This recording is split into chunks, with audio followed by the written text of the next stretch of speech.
What's up, guys? Welcome back to another episode of For the Girls, brought to you by Relationship Restored. Today we are talking about thriving after a breakup.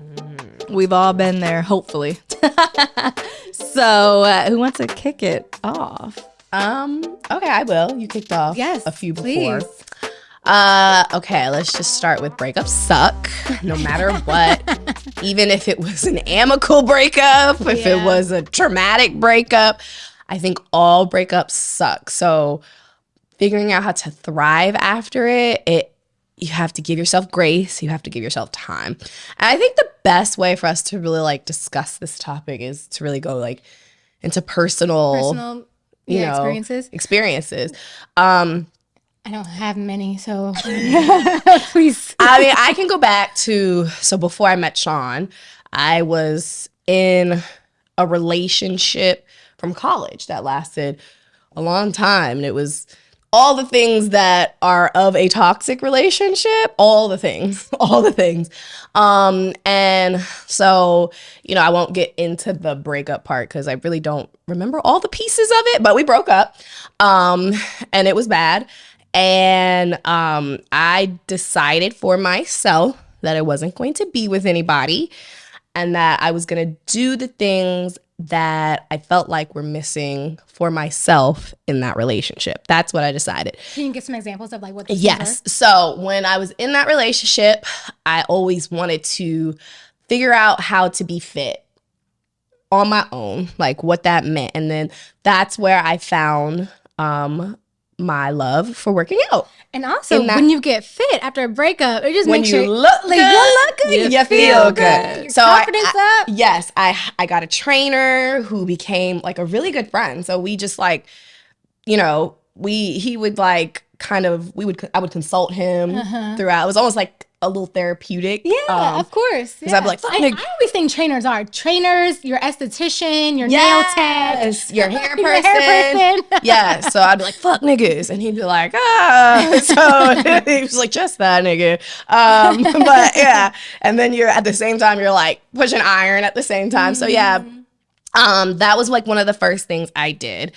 And it was cool because I could really push myself past what I thought I could do.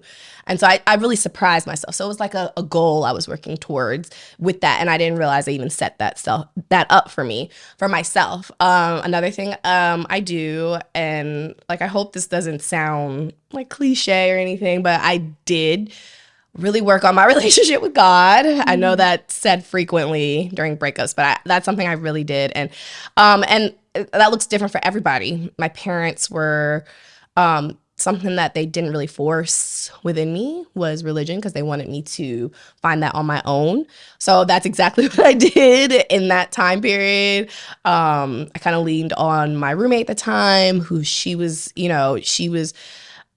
frequenting churches and, she was trying to help build a church at the same time. So that was part of it.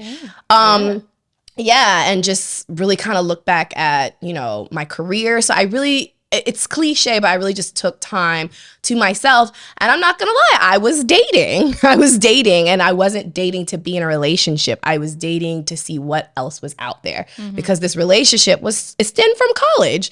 So I was young and I was transitioning into my adulthood. So I was let me see what else is out there. There's more than just what that was. Yeah. And I experienced quite a few different guys. I think we talked about the hoe phase. Yeah. That was my hoe phase. That's where I experienced a few guys. Some of them I didn't have sex with them. Some of them I did, for full transparency. Some of it was good. A lot of it was bad. So don't suggest that. But, I did date and had conversations with men and realized there's more men out there than just that one who actually have different perspectives on the world. So that was really cool from that experience.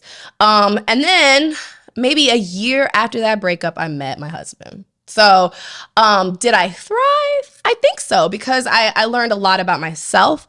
And I I found things to work towards, goals, without someone there beside me. I did it all on my own. Was it easy? No. There were days where I felt like I was killing the game, and there were days where I was depressed because I was by myself. There were days where I wanted to reach out to this person or get attention from this person, my ex, but I stopped myself. I stopped myself every single time, not because of pride, but because I didn't want to come back down the bunny hole. I like decided that that was over and that it wasn't worth it anymore and that I wanted to move on with my life and to seek the goals that I had set for myself within this time. So that was what my thriving after a breakup looked like. I'm not saying that everybody else's will look like that. I'm not saying you'll find your husband after that either. But I will say that I found myself after that. And that kind of set me up to deal with Sean and figured out Receive him Yes, and to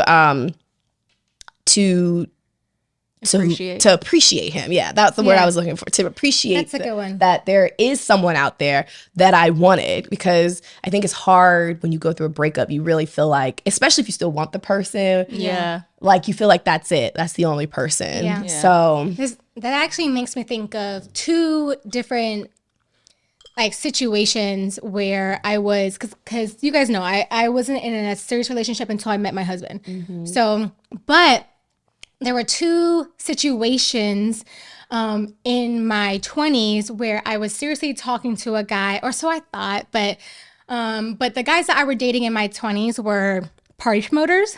So I wanted to talk about this because I know a lot of women who like to date men in the industry or in the scene or like popping dudes for access or just because they like the idea of the man, they like the idea of the lifestyle or whatever. So I kind of want to talk about this for like the ladies who do like dudes like this. So hopefully this story kind of like, resonates with you and gives you some inspiration. It's for the girls. It's all for the girls. To try some different niggas. I feel like some people find their stories within our story. So let it be known. Put it out there, Cece. So I'm going to talk about two different times, and I kind of like do it briefly. But the first time is like my first love. And I do feel like I did love this dude. I was young, though. I was 23.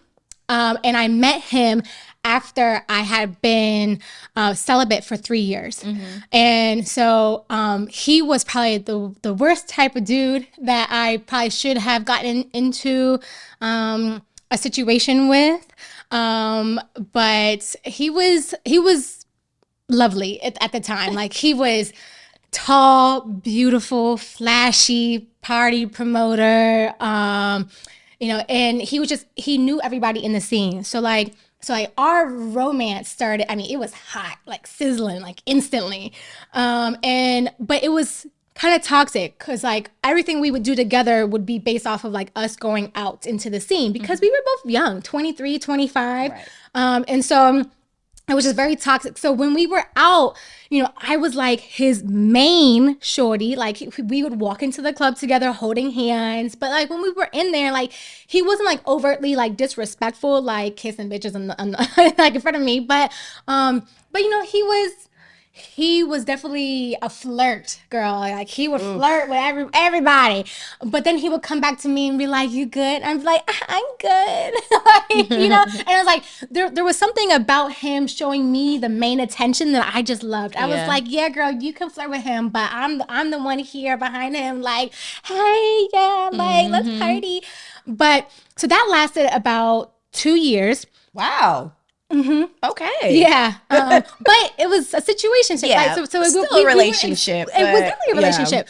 But towards the end of it, like it just started getting more toxic. Like I saw him, I would be out with my girls and then like I would see him out with like another chick and I would be like, what the fuck? But then I would realize like, oh wait, he's not my boyfriend. You know what I'm saying? So I can't be that upset with him because I didn't demand exclusivity with him. You know what I'm saying? So I was starting to get to a place where I had to like start to separate myself and like let him go. But what I did was very toxic.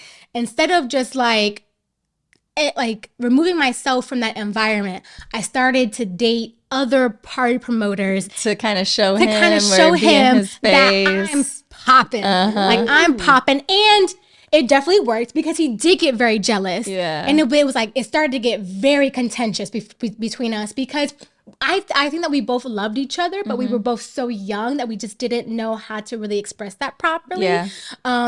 So it was just like, so we would be at the same party. He would be with another chick and I would be with another party promoter, like kind of like a rival party promoter. You know what I'm saying? Like, I know you see us. So it was just like, that was not healthy in the way that I thrived after that breakup, because I literally just went from, and that was like the prime of my whole phase. Like I went from dude to dude to dude, and they were all popping dudes, but kind of like within like the social circle in DC is very small. Everybody typically knows everybody, but so like I was only talking to like the big dogs though. So for me, it was definitely like an ego boost because I was like, oh, I can get him. You know, so like it felt good for me in a sense, but it wasn't healthy. So that was one situation. The next one was actually a few years later, also a party promoter. Sheesh. Yeah, girl, I was in the nightlife for a long time. Right. And this was also very similar. Like I was the main chick. Like it was definitely other chicks around. But it was not healthy. This lasted for about 1.5 years, but the way it ended was very, very toxic. Like I had never cried over a man so much the way I cried over this dude. I got in a fight with a shorty, like in front of his apartment, like over him. Like obviously we were both fucking him, and you know, like he was making us both feel special. Yeah. You know, and it was just like bad. So with him, like when I got to a point where I just knew I had to cut it off, I blocked him first. Instagram, Twitter, phone, email, whatever I could block him on, I blocked him. And I just never unblocked him. He's still blocked in my phone to this day. Don't know where he is. Don't give a shit where he is. So that's that. But then I went celibate again. Because when I was celibate, my mind was clear. I was working out. I was in the best shape of my life. I felt my best, not just because I was celibate, because I was giving more of my energy into something healthier. Right. And so this is when I explored entrepreneurship, and I got really into investing, and I started learning trading, and I started exploring a different avenue. And for me, that was financial literacy. So I really tried to get into my bag. And so with that, I was able to kind of lock into something that for me was more productive, which was money. And it did bear fruits because I also was dating, and I was dating a bunch of different men, which I'm very glad about, because if I didn't have those experiences, I would not have also appreciated Shane. Bree knows, because I was dating another dude at the same time I was dating Shane, and this dude, he was beautiful, but he was like... Which, by the way, did you hear what happened to him? No. Sidebar, no one knows who this is. He got in a really bad car accident. Stop. Like deadly. It was bad. Yeah. We'll talk about it later. Oh, wow. Did not know, because I cut off off dudes. So I did not know that. But if I hadn't have been kind of like focused on me and not trying to, not looking for attention from other men, because like for a while I would like attention from men was very important to me. Like it validated me because I have daddy issues. So it was very important. And because I wasn't looking for attention from men, I was just kind of like in my own thing. And I was like dating, but like dating wasn't like a requirement. It was like, you can stay around if I like you enough. Yeah. It helped me to kind of like sift through like, seen that before, don't like that. And then when I came across Shane doing a financial literacy seminar for women, you know, at first I would not have given Shane the time of day because he wasn't a party promoter. He wasn't a dude in the scene. But because I had went through all those bad experiences and took time to kind of like just focus in on something for me and like not make men a requirement in my life, I was actually able to appreciate something that was totally different from what I thought I liked, what I thought I would be with long term. And so like similar to you, like it's necessary to take a break. Yeah. And take time. A lot of women just like they'll sometimes we'll just like break up and then like Go to the next thing. Jump right into a relationship. Yes. Yeah. And so I think it's odd, the thought of like breaking up and not thriving. How can you not thrive after a breakup? Because with a breakup, there's a reason and a cause to why that relationship ended, right? So even if the man was the cause, you are now able to really reflect on the relationship, see like maybe what red flags you missed, or maybe what signs were the things that you should have paid more attention to, and realizing what you don't want in your next relationship, and even thinking if the man was the cause, what you could do better in the future, like to prevent that, or to just have better judgment all the way around. And so if you're dating, even if you take a time to grieve and it's a sad time and it takes a month for you to like get over him, and then maybe it's 3 months of you having an exploratory, time frame where you are exploring situations and just picking out and weeding out what you like and what you don't like. That is thriving. Like learning yourself is thriving. Being in a space where you're able to accept what happened, reflect on what you can do better next time, and then getting closer and closer to the man that's for you. That is thriving. Oh, come on, Jenny, talk about it. That takes time. It doesn't happen overnight. Yeah, for sure. But that's why I'm like, for me, no matter how long it takes, there should never be a point that you don't thrive. Now, let's say that the cause of the relationship ending was you.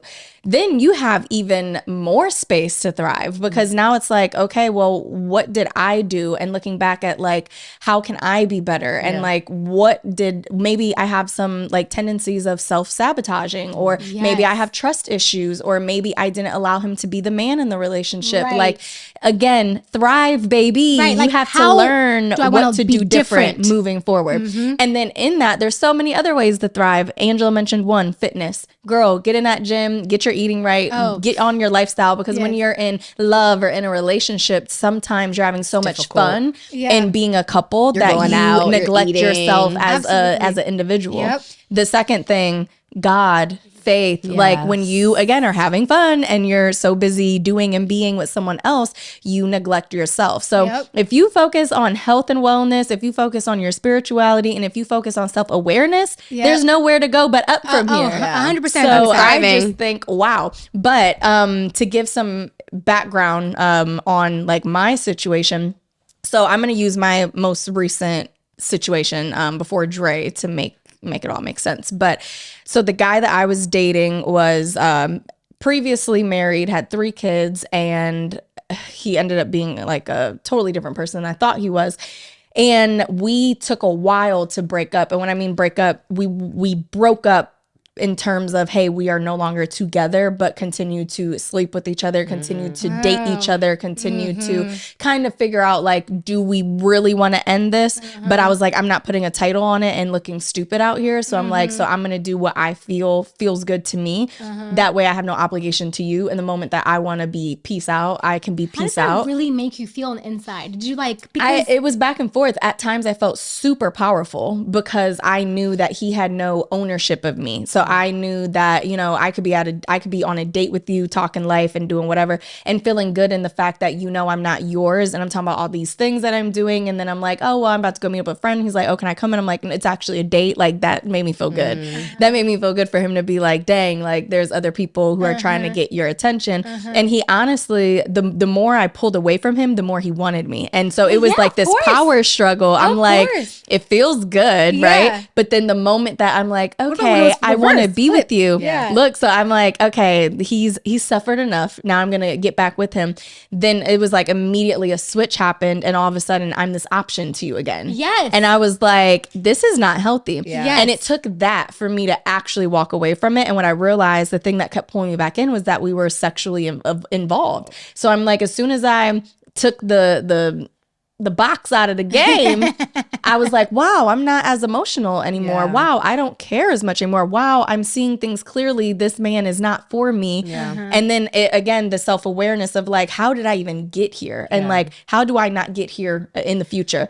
And so I had to take a time of being celibate. And what happened is, when I actually broke up with him, I was celibate for about 8 to 9 months before me and Dre had met. And so, or not met, I'm sorry. 8 to 9 months after I met Dre. That was my full singleness period. When I first met Dre, me and my ex were still involved, and I had just found out he cheated on me. I ended up going back to him, and like 2 months it took for us to like fully break things off. So it was like 8 or 9 months. So then when I was able to meet Dre, again, I was able to receive him. I was able to appreciate him. And I was able to make sure I didn't do what I did in the past, which was just jump into something. I literally told him, I was like, I don't want a relationship. I'm not looking for a relationship. You have to respect that if we're going to like be in communication. How are you in terms of what are you looking for? Like, and I was immediately intentional to make sure that before I waste my time on this man, getting to know him as a friend, is he somebody I could see myself with in the future? Yeah. And because I took that 8 to 9 months of just not exploring anything besides myself and just growing closer to God and working on my business and being intentional with my personal growth, when it was time to be in a relationship, I actually felt ready. Yeah. I didn't feel ready in a sense of, he literally, y'all, he asked me to be his girlfriend as my U-Haul pulled up when I moved to DC. So I'm like, dang. Like you ain't even gonna let me see the city or what DC has to offer. No, girl, he knew what he wanted. You know, Dre was like, I know what it has to offer. Let me go ahead and take you out now. I was like, I can't even get comfortable. I can't move in. Girl, honestly, it was the best thing for you, baby. Yeah. These streets are crazy. These streets, but and you know that goes back to like breaking up and thriving, right? Like when he asked me immediately, I didn't feel that I should say yes, but I felt like I couldn't say yes or I couldn't say no because I didn't want the option of him feeling like I wasn't receiving him and wanted him, and I didn't want him to like stop what we were doing. Right. But I felt that if I thought too deeply about it, I would self-sabotage. And at the end of the day, after I just said yes, I said yes because I was scared of saying no. I slept on it. When I woke up, I was very happy with my decision, but I had to sit down and remind myself like, hey, you have been working on yourself. You've been doing X, Y, and Z. What's the best thing that can come of this? A husband. What's the worst thing that can come of this? It doesn't work out. You break up and then you can explore DC. Yeah, exactly. So I'm like, what's the, if he's not doing what he's supposed to be doing and it doesn't work out and he's not for me, he's not going to be for me anyways. What's the worst that can happen? So yeah, I think that time frame of grieving is important. The time frame of being sad is important. Oof. But then you got to put on your big girl panties. I think you got to let yourself be sad. Yeah, because if you're trying to like mask not to be sad, it elongates the process. Yeah, you end up drunk and crying every night, like in front of people, and we're like, thought you said you were good. You were good. You know, I want to bring up a topic related to it, but actually, when you're in a relationship and you and your partner keep breaking up and you keep that was my question. I was gonna ask. You go through this like on again, off again, on again, off again game. You can't thrive. You can't thrive. So that was my in question that type of relationship for both of you, because you said you cut them off. Yeah. You said I'm cutthroat. I don't. You said with your last relationship, you left it a little open, little gray area. But you know what that was? I was grieving in relationship with him. That's what I'm saying. My grieving period was while we were still messing with each other. Once I was like, nope, it was done. I didn't need to grieve because I spent months grieving with him. So that's my thing. Should we suggest to the audience, if you're breaking up and it's a breakup, like, do we cut them off? Or do we leave it open? My suggestion is the only way to really fully move on, I think step one is cutting them off. Yeah. Leave no avenues for communication open. This is just if it's meant to happen, it will come back around. But if you're going to break up, don't placate with the breakup. Yes. That's how you're going to go back and forth. 100%. Toxicity will creep its way in. There's no point of a gray area. Yeah. One, elongates this process. If it's a process where you're grieving and you're going to get over this person and move on, it prohibits your thrive. And then B, it takes you off the market. Mm-hmm. It takes you off the market. Yeah, you're missing out on your true blessings. Yes. Like I am never a fan of the relationships that are like, oh, we broke up, and then like 2 days later, oh, I'm sorry, I was tripping, we're back together again, and then like, a few weeks go by, we're broken up again. Like, that is the most toxic relationship. I don't feel like anyone can truly be happy in a situation like that. If you're working, where's the security? Yeah, there's no security. There's no certainty.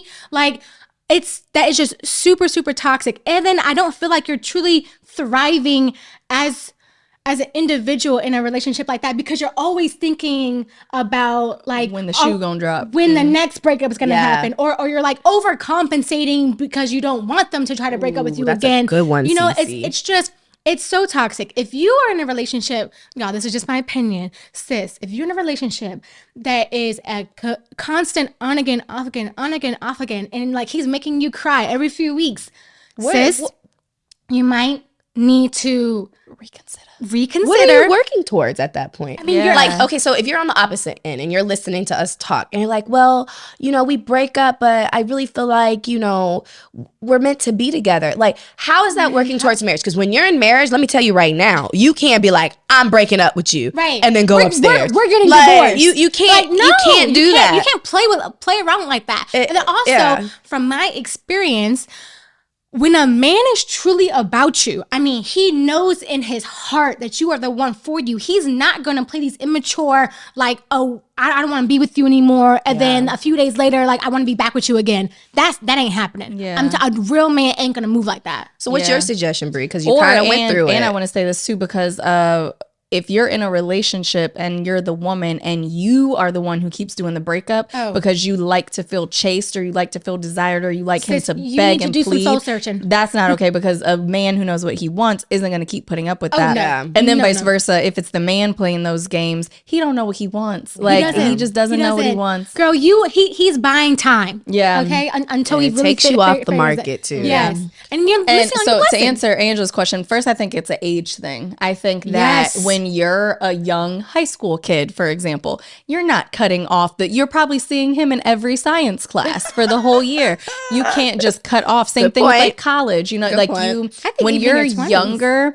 Yeah. Even so I'm thinking high school, I'm thinking college. I'm also thinking there's a lot of situations where a couple has mutual friends and you guys end up breaking up, but you'll see them at parties and things like that. So I think it has to do with maturity, because if you're mature and you break up with someone, you can absolutely keep communication open in a sense of if you see them, have a conversation. It depends on how the breakup happened, I think, why it happened, and then where the two individuals are. Because if you are in a space where maybe two people dated, but then they move on and they both have a significant other and they're around each other, I think that if they're like, no, I can't talk to her because I used to date her, that's like weird and immature. Yeah. So I think it has to do a lot with dating and then just your situation. I think that everybody does go through a breakup where the door is cracked open for a while and it's this back and forth. That's usually like your first love or like this situation that you think you can change or fix, or maybe it's a little bit of you and you're still trying to understand. So I think it happens. Ideally, the situation would be if you break up with someone, cut all ties and then you can go on with your life. But that usually isn't the case. So I just think it depends. But the goal should be to, you know, protect your peace, protect your choice of wanting to break up and just do that, you know, don't leave the door open and go back on your word and on your feelings, because then that's when the back and forth toxicity happens. And now we're together, now we're not, now we're together, now we're not. So it's just like whatever works best for you. And I also know some women are really good at putting people in categories and moving accordingly. Some women, if you give them an inch, you know, they'll take over your whole mind. So I think it has a lot to do with the individual as well, what type of person they are. Is it a respectful man? Is it a man that is hitting you up every time he's drunk, talking about he wants to be with you, or sending pictures of like his new chick, or I mean, like, is the man mature or not? I think there's so many factors that could go into deciding that. Well, that brings me to my next question. So, okay, you break up, like, when do you think it's a good time to move on to the next? And then if you are in the next and you have this like mature type situation, is it okay for the ex to still be hitting you up? What? No, absolutely not. That's a hard no. That's a hard no. I just wanted to throw these out there because there's like Bree just brought to light. There's so many different types of situations. Let's answer the first scenarios. question. Okay, you know, after a breakup, how long should you wait until you get into the next thing? again, I will say this is like situational because I think if someone spends 6 months doing exploring and grieving and never really dedicating that time to working on themselves, I don't think 6 months is enough time. Nope. But if you did a year of kind of being out here jumping from this relationship, that relationship, and still not working on yourself, I don't think that a year is enough. Yeah. But if in 6 months you cut off sex, you are focused on yourself, you get connected with God, you're really evaluating your relationship and doing better and making better choices, and you meet a guy who is worth your time, who is checking the boxes of like what you want in terms of value, morals, and just alignment, The glow is different. I think you can date for sure. So I think the way that you react to your breakup would determine how long it should take. We all have those friends where we're like, she's in another relationship. Why? Like you haven't worked on yourself at all. But someone could work on themselves in 30 days. Someone can do the same amount of work in 30 days over a span of a year. It just depends on how quickly you move, how intentional you are, and really what you want. And I think the issue is the older we get as women, we don't have time to just be out here grieving and acting crazy. Right. You got to get it together and make some choices that are going to allow you to be able to receive that right man when he comes, because he will come, and you don't want him to come and you're unprepared because then blocking blessings. I mean, so and that goes depends. that goes for men too, because my husband actually has friends who are 36, 37. Their penis has been in the streets for a while. and now they're coming to a point where they're like, dang, like my boys are starting to get married. They're starting to have kids. Like, I actually think I want that. But they haven't taken the time to prepare themselves. And now they're creeping on 40.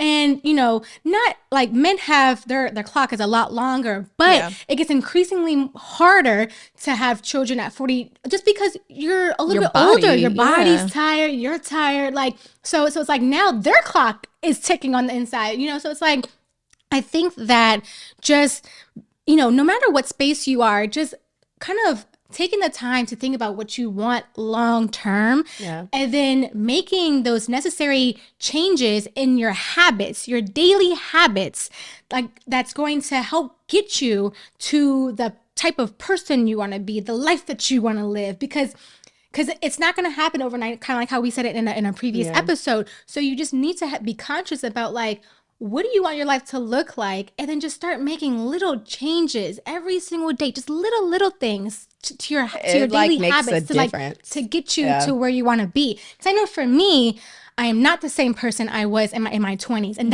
that's because I was very intentional about like, what's the type of woman that I ideally want to be by the time I'm 35, by the time I'm 40? Is that person... Is that woman still like a party goer? Is she still like in the limelight? Or is she a little bit classier? Does she have more couth? How does she speak? How does she carry herself? And I started to make daily just little changes to try to mold myself into a woman that I ideally wanted to be like, and then also into the woman that would attract a man. Ooh, I was just about to say that because 25-year-old Cece would never have been able to attract Dr. Costin. Never. Right. Not never. I think that's the same for all of us. Like never. The Angela I was when I met Sean was not the Angela that I was a year before I met him. Yeah. But you had a clear idea of like the type of man you wanted and probably the type of woman I didn't have a clear idea until I went through the breakup. Because I thought I wanted the guy I broke up with. Well, we all do. And that's why I think breakups are so funny, and people, they ask questions that I think is just like common sense, right? It's like we all think the person that we're with at the time is the person, right? Otherwise, why are you with them? Exactly. But the moment that the breakup happens, it's validation that it's not. And that the quicker you get out of this, the sooner you will find that person. And it may be 3, 4, 5 times after this. Like, stop getting deceived by the idea that like you're supposed to meet your person at a certain age, or that, life is supposed to happen in a certain way. It's like life is going to be life. And as long as you deal with each situation in a sense of how can I learn from this and how can I do better, that's all that really matters. But I will say, in terms of time frame, like when is too soon, If you're still crying over your ex every time we talk about them, too soon. You don't need to be in a relationship. That's a good one. And it doesn't mean that you can't date. For example, on my very first date with Dre, I cried boo-hoo tears over my ex, like, because I had just found out he cheated on me. And I thought this was the man that I was going to marry. And I was like beside myself. Now, keep in mind, me and Dre were not dating. It was a date that happened because a friend hooked us up. And he knew the situation was kind of like a petty date. Like, oh, let's just make sure she feels okay. Let's show her not all men are bad. I would love to hear Dre's perspective on that day. Yeah, but this is the thing, right? On that date, it gave him validation and clarity that even if he wanted to date me, I was not in a space to be dated. Yeah. Because again, 8-9 months after that first date is when we actually connected and was like, oh, and he was like, now she's in a space. Even though I still had issues, I had clarity on what those issues were and what I needed to do to fix them and work on them. And that's where he was like, okay, you know, this isn't a package deal that's going to come with the bow and everything on it. At never this point, it's just a bag. And like, we just got to unpack it and then we can wrap it up and put a pretty bow on it. But it was at least I had the vision of that pretty package. Like I knew exactly what I wanted to be. So when Cece mentioned the whole, like, you have to become what you want to attract, right? I wasn't what I wanted to be when me and Dre met the first time at all. I was a train wreck. When he met me the second time, it's not that I had already made all of those changes, but I was able to verbally communicate with him what things I wanted and the person that I am now and what I'm working on and what I aspire to be and what I look for in life, what I look for in my business, what I look for in a partner. And as long as you communicate that, like, no one's asking you to come to the table perfect or, you know, proper and just like everything that you aspire to be. Because even when you are the best version of yourself, our old version will creep up in a hot second. Because I was just about to say, once you go into this new relationship that you found, some of your old habits might come back. Oh, and it's okay. That's a part of growth. I mean, it's part of you in your growth journey. Life is a journey. Like, you're not just gonna be like, oh, 6 months elapsed, I'm cured, I'm a new person. Yeah, no, doesn't worry about that. Yeah. So, you know, you have to also give yourself grace in that space, and hopefully, and your partner, if they're the right one, should also be able to give you grace in that space as well. You know. So. What was your second question though? You said how soon? The second question is, so if you do break up with the person, so say you broke up with the guy, which you did, should you be in communication? Should you? And you're mature, like you said, there was a situation where like people are mature. And should you be communicating with that person? Okay, I have two different answers for this. Because I am still in communication with my high school boyfriend, Pierre. Shout out Pierre Love. They used to call me Mrs. Love in high school. We sang together. It was really cheesy. But anyways, he was a really good friend of mine. Like, we were friends all throughout high school. You know, he was like my first quote unquote like love. And I grew up very close to like his sister and his brother and his mom. And, you know, when I was still living in Cleveland, even all the years after we broke up, I had 4 boyfriends, or not boyfriends, I would say 4 situations after him. And through all of those relationships, I still kept in touch with his mom. I still kept in touch with him and his sister, and we're just good friends. Now, again, if it was my ex, my immediate ex, no. If it was a ex before that where like we lived together or we like, you know, were sexual and all of those things, no. But this was a high school boyfriend who turned into a friend. But when Dre met me, I already let him know like that was a situation, not like, hey, just so you should know, but it was like when Pierre did hit me up and he's like, oh, who's Pierre? And I was like, oh, he's funny story. He's actually my boyfriend in high school. We're just friends. It's nothing to worry about. And he was like, okay, cool. Because it's no different than having a male friend from your past. As long as he's my friend before we met, like I'm not going to not talk to the dude because, and if you're my husband, you should have the confidence, the trust, and the know-all of that's not gonna turn into anything. So I think if it's something that's like petty or so long ago, I think it's okay. I think it's about how the two people communicate about it. Same thing with Dre, the girl that he only had one real girlfriend in college, and every time he goes back to JMU or anytime she's in town, like she'll hit him up, or there's been times where it's like, oh, he just shook his head no. Am I thinking of someone else? you like run into Dre's her. face, I don't she's know. Basically, all I'm saying is he has been in communication with the girl or has seen her, and will come home and be like, oh, I ran into, I don't remember her name. I ran into blah, blah, blah. And I'm like, oh, cool. Because to me, it's just a friend of the past. It's not like you're going on lunch dates and stuff. So I think the term communication can be skewed. Like, no, I don't think you should have a full-blown relationship and be out here talking to them on a regular basis, because that's just weird in general. Yeah. But when it's like a bad breakup and like the relationship itself was bad, and when that person disrespected you or whatever the case is, I don't think there's any reason to leave that door open, because then it's disrespectful to your husband. That's what I was about to say. That's what I was going to say. I think it's a lot of it also has to do on your partner as well. Especially Not just if they, about what Because it just makes them look silly. Listen, especially if they've expressed that it makes them uncomfortable. Like for me, like I am a jealous person naturally. You know, like it's not that I don't trust my husband. I'm just a jealous person. I'm jealous, like so my husband, not that he would, but my husband he will not ever have any communication with any of his his exes.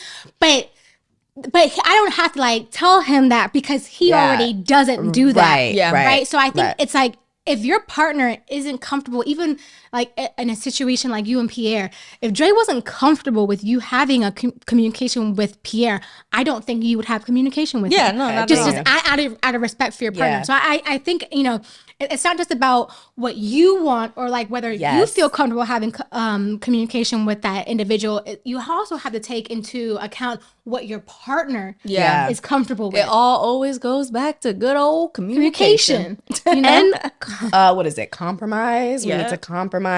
If your spouse is saying that this is uncomfortable to me, that this person's texting you or whatever, you need to take heed. You need to listen, because you could lose a really good thing. Person. Yes. And then it's like, what's the point? What's because the point? That person's You've an ex ended for a it. reason. You ended What are it. y'all possibly go. talking about would be my exactly. thing. Like, There should be no you remember this time. No. No, I don't. I don't remember.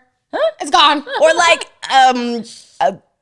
recently, I'm not gonna say the person, but the person got an email from their ex calling them the nickname that they Oh no. like, no hey, girl, like, hey, sugar like, flip. hey squish, like no. That's not okay. Like, not okay. I was like, did you respond? She said no. I was like, well, what the hell? Yeah. That's not And okay. if he's emailing, he's probably blocked from the phone. So it's like, sir, sit down. And clearly the spouse is uncomfortable. Yeah, that's like, weird. don't mess up a good thing because of pointless communication. That's not going to go anywhere. Because very often you probably won't find the same thing, the same connection, the same love again. Don't mess up a good Don't thing. mess it up. I'm sorry. That was my only question. What did y'all think? I get that it's situational. Sean and I are kind of like Cece and Jay, like, nope. I mean, obviously, Amaris's mom was that's totally different. That's different. Totally That's totally different. Like, that's a whole nother episode. Yeah. But I mean, they communicate well, and so you know, I think everything's situational. But if there's no ties, you broke up for a reason. Let it go. Please let it go, Let because it go. you could mess up your future dealing with the past. Yep. And you could dibby back into old habits that you worked so hard and make bad decisions to get away from. Yep. So Well, Good that's one, a good guys. episode, Yes. ladies. Let's Yes. cheers our... Cheers to thriving. whatever Water. beverages we have. Let's thrive. Let's Everybody cheers to thrive. thriving. Please. In a relationship, out of a relationship, all of the above. Yes. Where's the glow up? Okay. Thanks for watching, guys. Make sure you subscribe and comment below and let us know what topics you want to hear about. Follow us at Relationship Restored, at Cece Costin, at Angela Hanna, and at Brianna Aponte. Side note, we all have our legit names as our usernames. Yes. I love that. Yes. Shout out to us. Until next time. See you later, guys.